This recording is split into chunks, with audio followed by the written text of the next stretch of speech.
aloha mai kako o wau keia o Manu Aiko Hana Boyd a eia mai nohoi o Mehana o Kala Hain. Aloha, aloha mai kako. Welcome back to Midday Manaʻo with Manu and Mehana.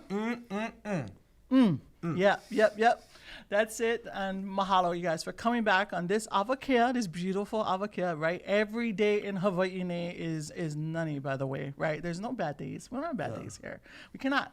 And especially when we have guests like we have today. And so sponsors. First, let me shout out to Council for Native Hawaiian Advancement and also Kaiser Permanente Community Benefit Fund. Mahalo for your guys' support for all of these episodes of Midday Manaʻo. Now let's get to our guest today, right? He's well loved by the both of us, right? And he gets mistaken. Here's a pop quiz at the top of the show. He actually gets mistaken for one of us. It's either me or Manu. Guess who he gets mistaken for? Garen's you. Right. The big tita from Palolo. That's who he gets mistaken for. No, he often, these two guys are like twins. Twinning every time. I have to tell him make different color shirt. Lili Kala. You know. Yeah, aloha mama.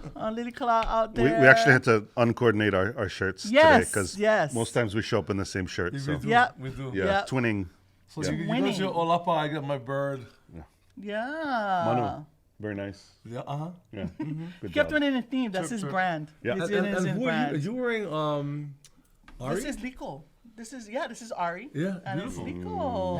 Liko. Yep, Liko. You know, we're all hi'iaka i ka poli o pele people. Yes, we are. Yes.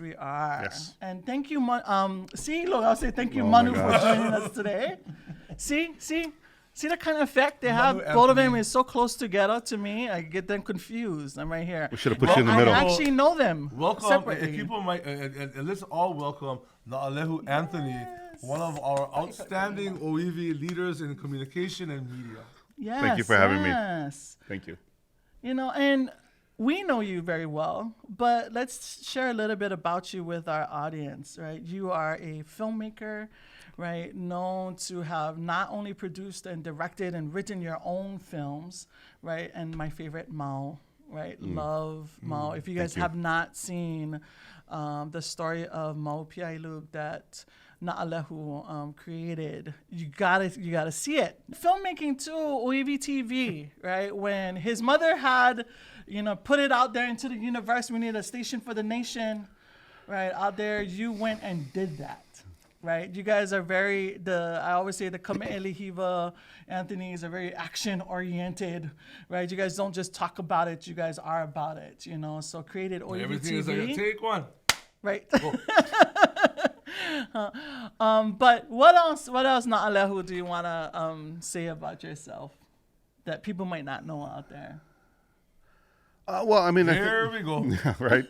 I think for the purposes of this conversation, I think when you look at like the filmmaking background and the time that we put into building Poliku documentary films as well as OEV TV, yes. we're really talking about making sure that there were people who could document not only for the purposes of documentation, but also for the purposes of advocacy. And that advocating for, all the things that we were talking about at the time was one of the pieces that folks like, if you're going to talk about that, you have to bring in Joan and Puhipau and Namako Kaina, who were long-time advocates, for the rights of indigenous peoples through media. And and I think the journey of advocacy is just something that I've taken really seriously, based on, how I was brought up and who my parents are and what we would do with our free time in advocating for, all the different rights that we would see that would come through the ledge, early on before protesting might have been, really cool. Right. Might have been something different. And, part of that, I think, is like in that role of advocacy comes from this idea that, through education comes this opportunity to then serve.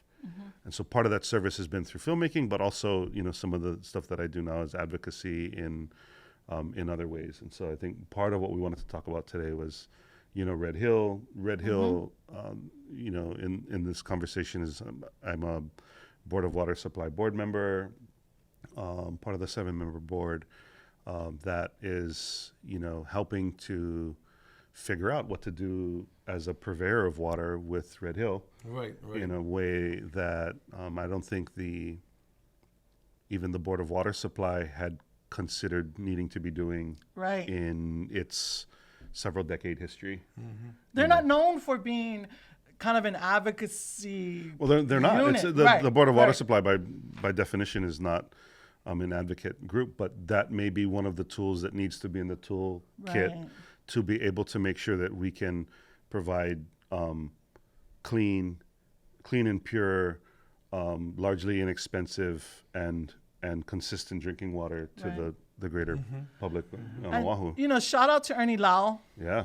Hi. Ernie Lau, like I just can't say enough about you, but you guys have really taken on this role of becoming kind of like the people's not only voice but the connection between these agencies that are mysterious to many of us, right? while DOH, we say EPA, they're not an Navy. advocacy organization, but by default they kind of are, just because the resource that they manage. Right. And in Hawaiian, the water managers were called punivai, and punivai are in the world of the ahupua'a under the konohiki very important. So.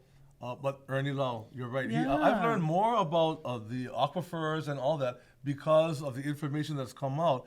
And sometimes it takes a real, like a hulihia, Right. upheaval. I mean, the tragic, what has happened, but now we know.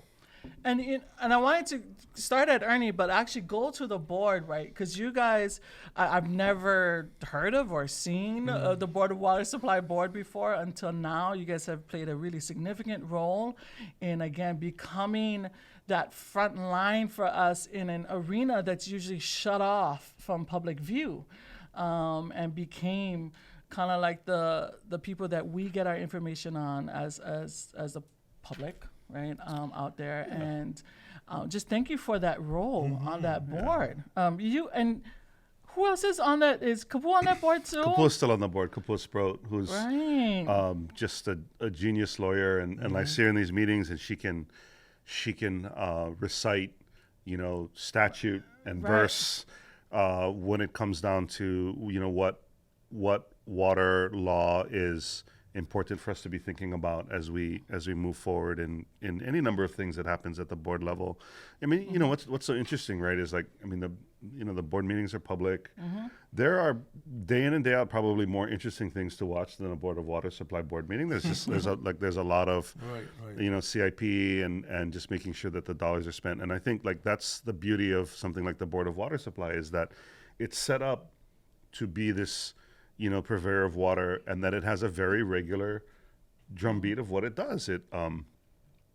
We're trying to change out about anywhere from 12 to 22 miles of pipe a year, and we're dealing with main breaks in a proactive way, and we're making sure that the day in and day out that the water is safe to drink, and that Ernie and Erwin and the staff at the Board of Water Supply do an excellent job at that. And then then the conversation shifts very quickly when we're talking about what's happened in the last year, which, to their credit, Ernie and Erwin and the rest of the staff have Right. been talking And about sounding for the 7-8 alarms years for a about while. the potential danger for what could occur. And now that it has occurred, we're in a completely different place in space as an institution and as a board, because it's very clear that the decisions and the choices we make as a board of water supply, as we make in the next several months and years, are going to really shift the way at which we can utilize this resource that has been our resource to use for thousands of years. And then we want to make sure that it can be used for thousands more. So right now, to your point, Mehana, about advocacy, it's important that the Board of Water Supply engages in making sure that the public knows everything that they need to know about the quality of our water, which is great, by the way, and I think also just some of the risks that persist right now, so that we as an institution, as well as the folks who are on the Board of Water Supply pipes, can have all of the understanding that they need to make the appropriate decisions moving forward. Yeah, shout out to Erin Kawada, Yeah. too, who's been just like a soldier in all of this, too, Absolutely. along with Ernie Lau and yourself. They become more household names. If you guys don't know who these people are, you better get informed, because they, and along with you guys, have become really like fresh water, like over and over, just constantly saying fresh water is what we deserve. It's our humanity, right? It's significant to our existence. And what you said at the last board meeting, and you were talking to Roger Brewer from the Department of Health. Yeah. Yeah. Right? And you guys were talking about what is acceptable, right? What is kind of acceptable levels of I'm just going to simplify it to contaminations within the water. And you made like such a profound statement, that day about in answering to him after you asked him his question. Yeah. Could you repeat that kind of what you said? So, there are these limits, like actionable limits and legal limits of what kind of substances can be in the water. And that's typically set by the EPA that works with, in this case, the Department of Health, to set limits for all kinds of contaminants, right? And we see, especially in the continent, you'll see different kinds of contaminants that enter into different water supplies. And so there are these limits that are allowed for it. In Hawaii, we have largely lived in a different setting. You can go to your tap in your kitchen, turn on the water, and drink it. That doesn't persist in all places, just based on in all places other than Hawaii. Right. We're really fortunate here, and so one of the discussion points that I think is going to come into really sharp relief soon is this idea of like, well, how much, in this instance, fuel is okay. How much is okay? And I think, what the gentleman was trying to say was that the amount of fuel that was in the water was below the legal limit, and therefore it's okay. And I was kind of put off by that because previous to this, the water in Hawaii hasn't had fuel in it. Right. And at least not detectable anyway. There's thousands of gallons of missing fuel up at Red Hill in decades past. But thanks to Erwin Kawata and the people that came before him, they kept a pretty close check on what was coming through the pipes at the Board of Water Supply. And I think where we are now, with knowing that there are known thousands of gallons of fuel that have been deposited into the aquifer, we're really at a place where we have to ask ourselves, how much is okay? Right. How much is okay? And my answer, and what I said as a Native Hawaiian, is like, we want it back to where there's no fuel in the aquifer. That's what is okay to us. And I think that as a society, if we start to give on some of those what is okay questions, then we're going to get stuck in. That's a slippery slope. It's very slippery, and Right. it becomes a question of like, well, what is the legal limit and those kinds of things. And as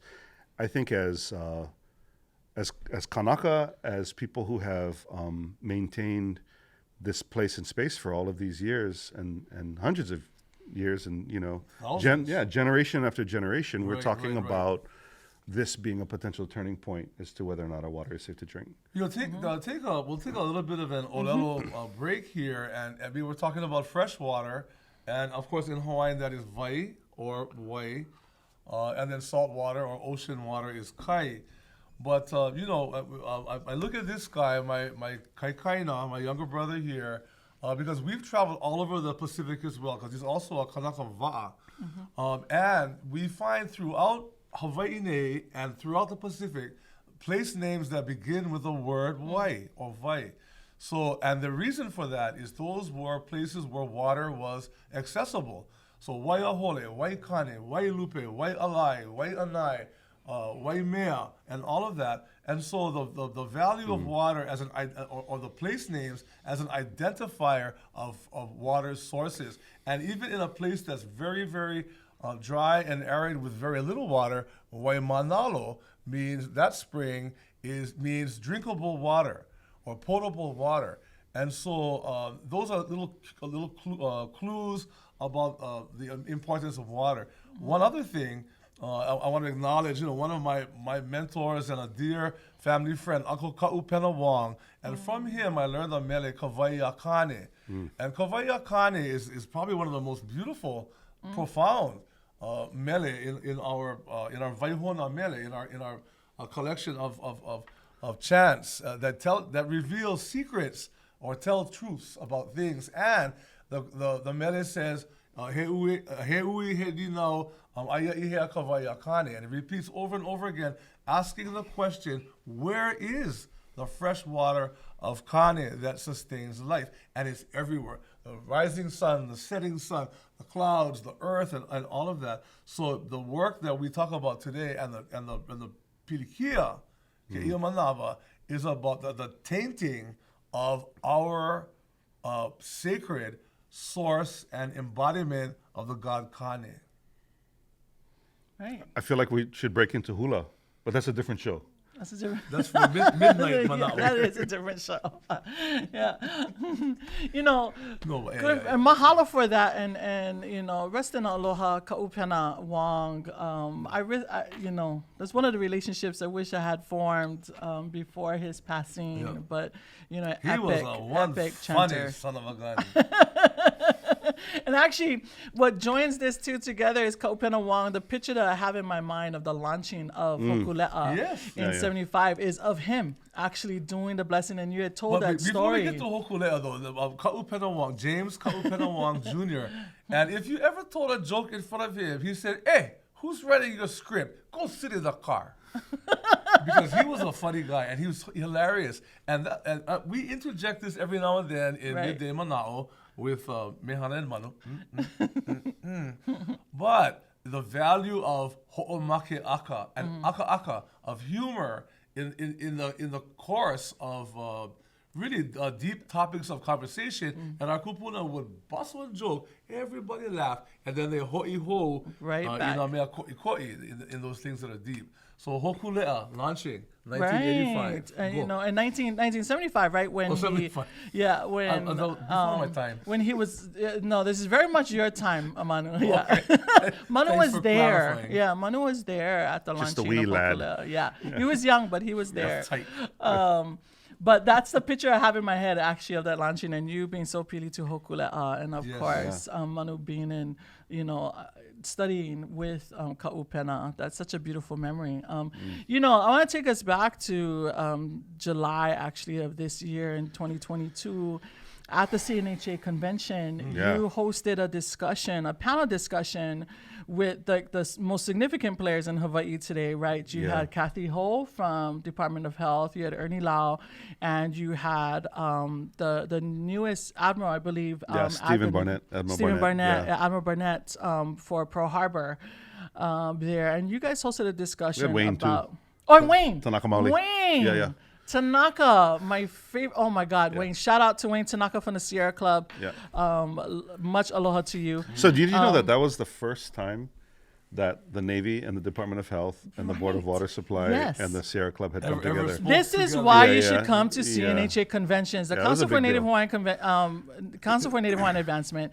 We're not only working all year round, but our convention Yeah. will host some of the most significant discussions we had. And thank you and our Yeah. advocacy team, our policy team, headed up by Sterling Wong, Yeah. for putting You know, that for all a good together. time, That was Native Hawaiian convention. Be no, there. for real. But that conversation and your moderation of that conversation was so significant because it was very What a brilliant telltale of where all those different agencies and that advocacy agency where Wayne belongs, right, comes from, where they all were at that time. It also points to this really important notion that we as a community need to be talking to each other. And I would be remiss if I didn't say that it took a lot of courage for the Navy to come and Very much so. a lot of conversation. But in the end, Admiral Barnett came and he showed up and he, I thought he was, both heartfelt in his in his responses, but also, as truthful as he could be with respect to the information that he did have. Right. And those conversations are important to have. Now, we have not had one since then. Right. I was going to ask you about that, right? Yeah. So we had that at our convention, our CNHA convention. What has happened since? Like, actually, it just went kind of more downhill because there have been more things happening at Red Hill. But, how are those discussions, even between DOH and BWS, Department of Health, Board of Water Supply? Have those continued on? At least a little bit more? I mean, I would say that there have been a number of kind of new pieces of information that have become available, which I think at the end of the day really punctuate the need for the kind of regulation that Ernie folks have been calling for a long time. There were the 1,300 gallons of AFFF that spilled a few weeks ago. Stop there. So what? Tell everybody again, because if you haven't watched the news or gotten this breakdown, this is important. What exactly was that spilled? So, a number of years ago, they retrofitted in at the Red Hill site where there's up to 250 million gallons of fuel stored, a fire suppression system in case there ever was a fire. And they use this, and as we know, oil fires are very dangerous because oil floats on water, so you can't use just regular water to put out those kinds of fires. Right. So they put in this system that has this foam called AFFF, and there are different versions of it, but one of the versions contains, which the Red Hill set does, it contains these things called forever chemicals, meaning when you put them into the environment, they don't break down naturally. They're there forever, and they're really bad for humans. In fact, the EPA just lowered the standard for reporting to basically parts per trillion, which is just like trace amounts. But they're recognizing that even trace amounts can be very hazardous to humans' health, and with respect to giving them cancer and all kinds of stuff. So the idea that you have to be very careful of this fluid is paramount. Now they were doing some testing on one of the lines. The report isn't out yet, so we don't know exactly what happened, but we do know that there were about 1,300 gallons that seeped out of a check valve, went down the concrete runway, and then outside, and then down another kind of culvert and spilled out, and all 1,300 gallons spilled before they saw it. Now, that presents a number of problems. They excavated the site, they tore up all the concrete, what they said is they over-excavated where they thought the fluid had gone, but no one can be sure as to whether or not they got it all. That's the first thing. The second is that the fire suppression system doesn't work right now, and so the movement of fuel is not possible. So this is one of the things. There's a couple of steps, but I think the whole community has been advocating for a expedited movement of the fuel out of Red Hill to other locations, but it has to be done safely. We don't want to spill anymore, but we also don't want a fire. Right. So we're sitting there right now with on hold, waiting to see how to fix if they can fix the fire suppression system to then be able to start to think about moving the fuel again. So and this is where conspiracy theories start to just be drummed up in the community because of, one, the lack of transparency on behalf of the Navy, right? On the lack of trust because they've, maintained for years now, right? Nothing happened. Then evidence comes out and things like that, right? So there's no trust there.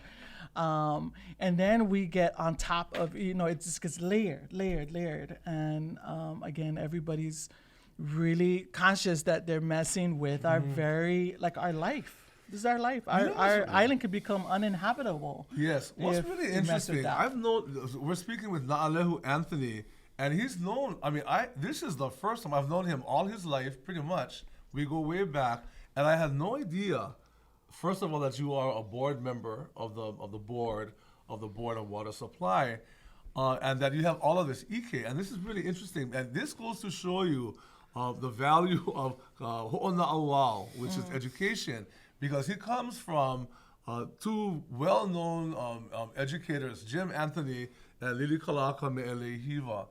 I want to shift gears a little bit because I know him actually storytelling and filmmaking. But I want to try and tie in Vai with navigation and voyaging.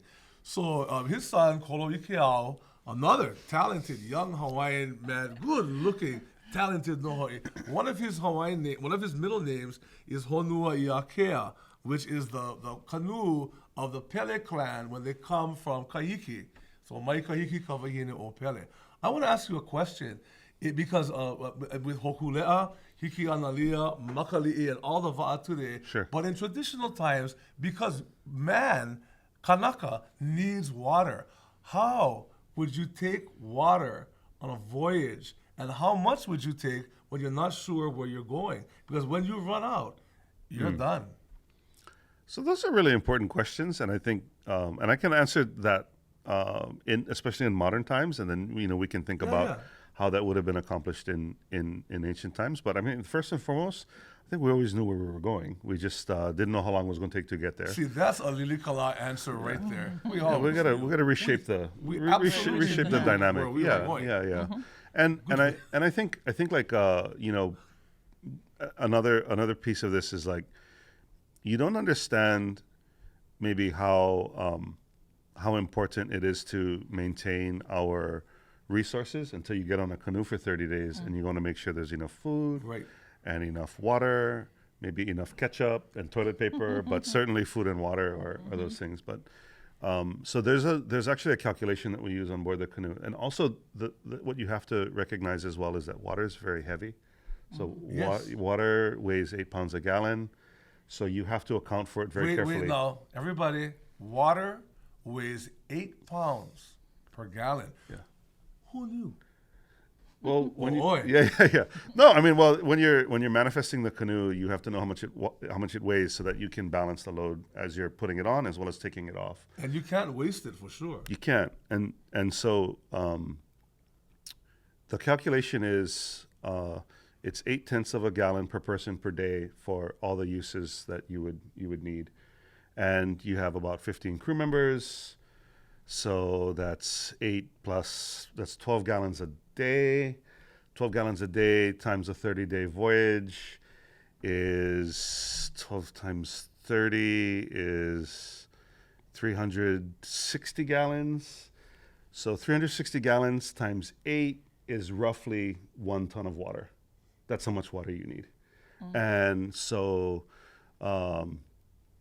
if you have, it's actually like 1.25 tons, but for our purposes, like 1 ton of water. So the question is like... By the way, people, Kamehameha Schools, University of Hawaii and Manoa. Kamaka Kuokalani. I learned all these things from my Samoan math professor. His name was Tuatua Isafua. He was from Apia down there. Mahalo, Manu. Thank you. Again, you gotta the whole on the whole market just to, but you know what, bro? I mean, so again, I'm still stuck on what is 8 pounds? 0.8 of a gallon per person per day. That's the one. So it's like about 6 pounds of water per person. And per something day. related to that is I learned this from the crew, the girls on Makali'i. Shout out to the Holo Holo Queens, Absolutely. Right? Heva'a he moku, he moku heva'a. Yes. Right? Just that idea of how connected the va'a and aina are. Like how you said, you don't realize until you gotta go on a va'a how precious the resources are, because you got to really think through them before you jump on. But same on aina, right? So mahalo for that. Mahalo for that connection. But good point also. So the phrase that she uses, and we did learn this from many of our friends. We have all the same gang. It's but heva'a hemoku hemoku heva'a. So a canoe itself is considered like land. So when you're gonna go out on the canoe, you got to take care of your canoe, you have to take care of your crew, you have to kind of know where you're going, and you have to be prepared for weather. Those elements of canoe thinking, they apply across the board in just about every aspect of life. Mahalo for that. Yeah, that's right. It's a good reminder. Yeah. It's a good reminder because even though we have abundance here, we're also reminded that that abundance can be taken away if we're not careful. Right, and Red Hill is like that. Is that like glowing red flag in the sky, letting us all know, Yes, hey, we got to pay exactly. attention to this. Because right? tainting the water, you can have all the water in the world, but when it's poison, you have no water. Right. You know, and so what's going on right now with Red Hill? So it turns out that there's been other AFFF spills in the past that we're trying to get more clarity on. It also turns out that that it just as you peel it back, it just gets more and more complicated to be able to defuel. And then also too, one of the things that I'd like to remind the viewers and the listeners about is that defueling is a huge step, and it's an important step, and there are plenty of advocates to do that quickly. But the second step is almost more important, which is the remediation of the aquifer. We were talking earlier about like how much fuel is okay. I would offer that no fuel. Right. Right. No fuel is the part that we should be striving for, and not to make it okay from the standpoint of that we're not going to get sick. It's like, again, we have lived in abundance with some of the best drinking water on the planet for thousands of years. Yeah. We should expect that into the future, and what that means is that there needs to be a robust remediation program that, by the way, is not putting a filter on the end of the pipe and filtering the water when it's coming out. We have to address remediating the aquifer at the aquifer level as we move forward. And that cannot be forgotten. And the way that we don't forget that is that we make sure that the public is not only informed, but also making sure that they are vocal about it. There's a petition at malamoikawai.com. There's certainly all the Sierra Club activities. And, I would point back to Ernie Lau, our chief engineer. It's like you have Ernie Lau. You know what he told me? I'll share this with you guys. He went to, we went and did the walk the other week from the park through kind of the Navy system off to the limits, the Nimitz side, and it was like about a 3 mile walk, and Ernie was near the front, and this was put on in large part by the community as a response to the urgency of this. And the next day we had a board meeting. I went in early and I said, how was it?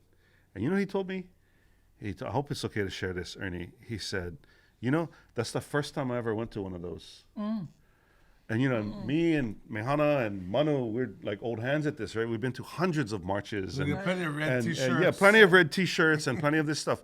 And it it stopped me, and it made me think about how incredibly important this subject is for an older Asian engineer to show up to a march of which he has never been to before, to advocate for what he's been doing his whole life in the municipal system of taking care of people's water.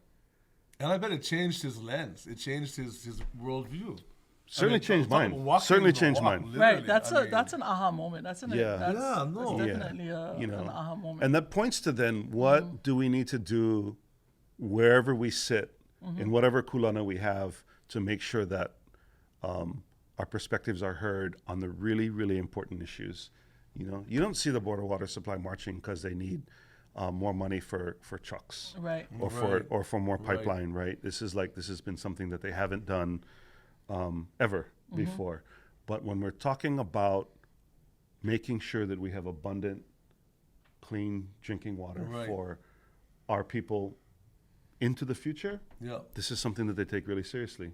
I'm just sitting here thinking. Now we're talking about this particular issue at Red Hill, which involves the military and the glowing red flag, as Mehana points out.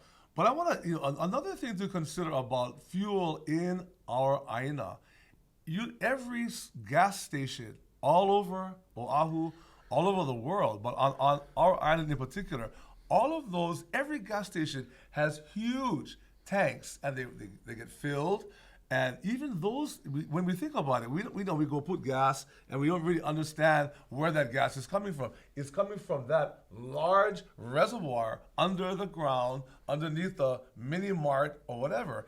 And if any of those also were compromised, that also. So we don't really realize that we're surrounded by potential red flags, and we have to remember as po'e aloha aina, that those things we should at least think about. And I never thought about it until this Yeah. moment. Well, that's a great point, right. right? And like the part that I would point towards that is that those technologies have been updated over time, right? So now all those gas stations are tanks within tanks. Yeah. Right. Thank you. Thank you too. And the Red Hill tanks are just quarter-inch steel that Right. aren't tanks within tanks. There was a discussion as to whether or not they could do that, but because of the scale and scope and the age of the tanks, it's very difficult to be able to remediate those in a way that would make them safe to the extent that, the A lot gas of the station, gas stations are too. are safer. Yeah. That's what we've been seeing. So you might have in your neighborhood, and over the last 10 to 15 years, you saw a lot of gas stations go under remodeling, right? A lot of them, a bunch of them have closed down since, but you've seen different ones change over, and that a lot of that kind of construction and redoing the tanks and stuff like that has been kind of ongoing. I've been seeing it all throughout Oahu. The other one that just came up in the news is where we're going to put the next dump, the next refuse station. Right. Right. Right. And the reason behind that is that you can get all kinds of really nasty chemicals that fall out of the waste. Right. And so, the Board of Water Supply's position is that there is a no pass zone. Basically, as you go more Mauka, you'll be over the aquifer, whereas if you're down more Makai, you're over the cap rock, which Right. has brackish water in it and under it. So there's a question right now as to where the next one can go based on all these overlays of how close it is to people, keep it out of the west side, and all these other things that allow for just a very few spaces and places that can actually take them now. Right. But And so we have this only signals for us too, right? So we have I would say, and I don't know if you would agree with this, that for Red Hill, right, we have a known target almost, like, right, the U.S. Navy, right, is responsible for that site and the care of that site and the care of that system and our aquifer. And so when we want to engage, right, with to make sure things don't happen, right, we now know the bodies, right? So it's the U.S. Navy, DOH, EPA, right, Board of Water Supply. These are the players in that.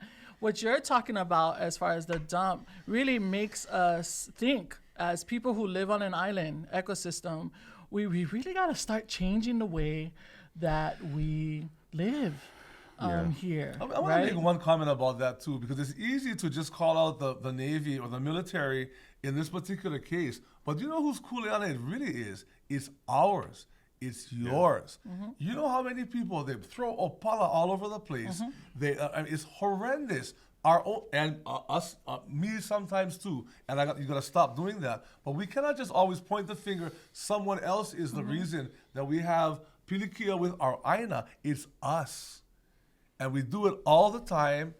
We waste. We kiloi opala, and we gotta start with us. Start at home with your keiki and your ohana, with your schools, and then not just point fingers at, oh, this their fault that we have this pilikia, because it's our fault too. Right, the jet fuel is a clear one. But you're right. But you're right. We do have to figure out a different way that we live and sustain our Hawaii, our home. Yeah, and it really does punctuate the point, with this latest crisis about to what Manu's talking about, in the ways in which we need to take care of our own kuleana in ways that are respectful to this place, because that all piles up.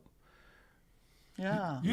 So also, Nāʻālehu Anthony, our guest for today, is a world-renowned filmmaker, and I guess we're not going to have time to talk about that aspect. Oh, we talked a little bit about that at the just a top, little. at the beginning. Yeah. But I want to ask you. So what's next in that genre? Are you gonna, does this turn in? You went from kind of advocate to filmmaker advocate to, into and advocacy.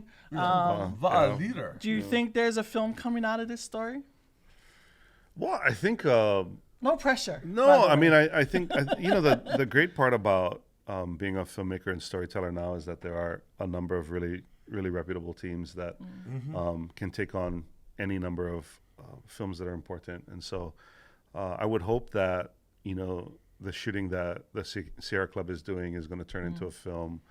I do think that this is one of the most important things that has happened in near-term Hawaii history that needs to be shared far and wide, not only because of the implications, but also because of the idea that we may have poisoned forever our sole drinking water source on Oahu.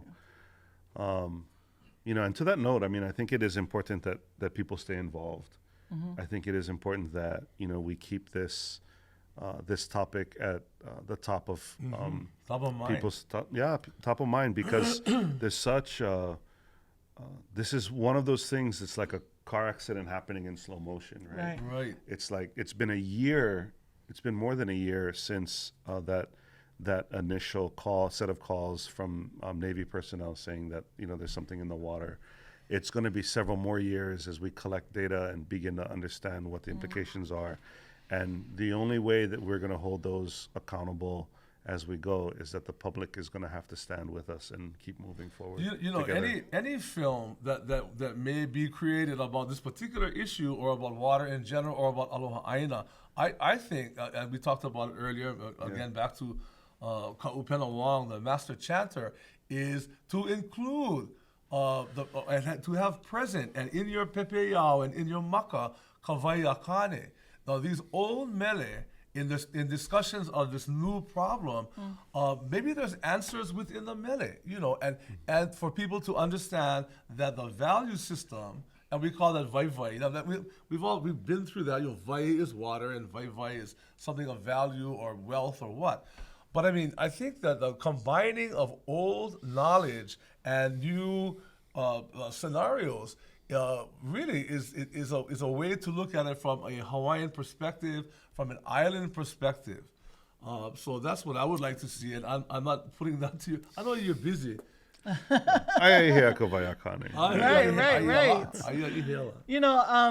Manu's twin and my brother, Nāʻālehu, as we close out this show, is there a call to action? Is there something that we can do that our community of watchers and listeners out there can do more?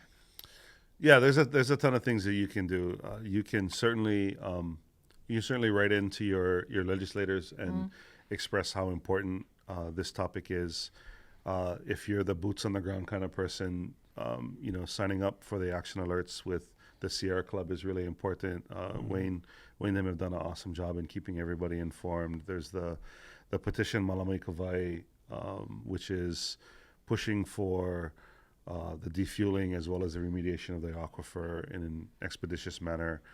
And I think one of the most important things that when we're talking about how it is that we engage is making sure that when you turn the water on to brush your teeth, or you're cooking with it, or you're bathing in it, that you understand that folks like Ernie and Irwin and the whole Board of Water Supply are working tirelessly to make sure that it's safe, and it is safe, and it is some of the best water around. And so when you see those guys in the green truck, just tell them thank you, because those guys work hard and they work.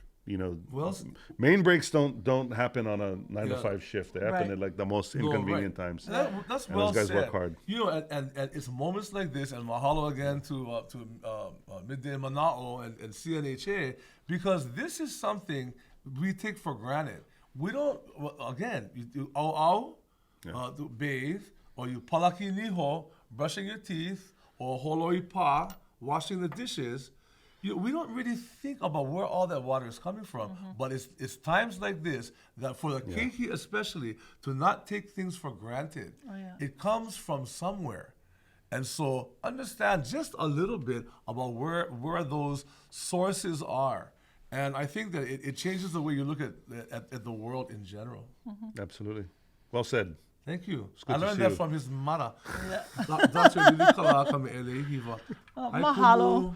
Yeah, aloha e lilikala. But She's probably on a mahalo. cruise somewhere right now. Maybe. Mahalo again, Alehu, for coming Mahalo down nui. to the West Side and sharing your time with us. And shout out to all the hardworking staff at the Board of Water Supply and Yeah. board members like Nāʻālehu and Kapua and all your fellow board members there for being such a significant voice in this day and time. Water. Like water that's what keeps us alive, people. So let's help them help us have his, that clean his flow. two other hats also. Yeah. I mean, all the filmmakers, Hawaiian or not. I mean, telling the story about things that are of interest and that are relevant in our time, and then also all the Va'a people, Va'a the people who have really rediscovered and remembered this thinking and this high level culture that has taken us across the equator down to our homeland, All over the world. bringing water, Yeah. understanding how to get along with people on a canoe for 30, 40 days without killing each other or pushing them overboard, take them opihi picking at high tide.